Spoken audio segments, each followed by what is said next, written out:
2 membres du gouvernement, notamment le ministre de la Prospective économique et des partenariats internationaux, Moussa Batraki, et celui des hydrocarbures et de l'énergie, Ndirassem Lebemadiel, ont eu à passer 6 heures d'horloge face à 140 conseillers nationaux pour défendre et obtenir l'adoption de 3 projets de loi introduits en plénière par la Commission Plan, Économie, Budget et Comptabilité publique du Conseil national de transition en date du 14 octobre dernier. Le premier projet de loi autorisant le président de la République à ratifier l'accord de prêt relatif au financement de l'acquisition par le Tchad des parts dans le capital de l'Agence pour l'assurance du commerce en Afrique, ACA.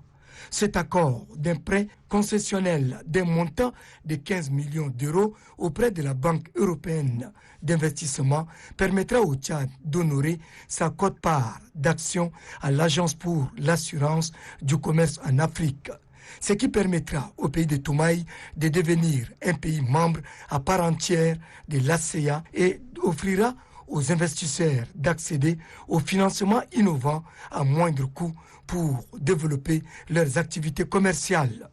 Le second projet de loi porte sur la ratification de l'accord pour l'établissement d'Africa Finance Corporation, ACF.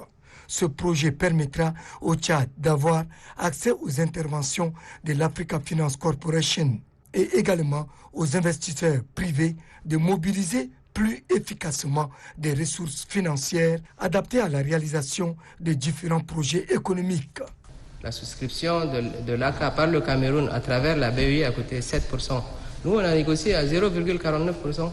Je ne sais pas si la plénière sera encore... Le dernier projet de loi portant ratification de l'accord d'indemnité relatif au projet de centrales solaires photovoltaïques d'une capacité de 32 MW à Djarmaya. Face à la pénurie d'approvisionnement en électricité, le gouvernement mise sur le développement de nouvelles capacités de production dans le court et moyen terme.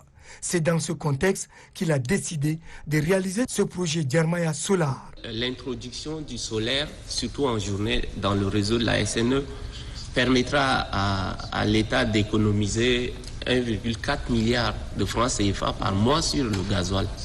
Sur les 140 conseillers nationaux, 125 ont voté pour ces 3 projets de loi, 4 ont voté contre et 6 conseillers nationaux se sont abstenus.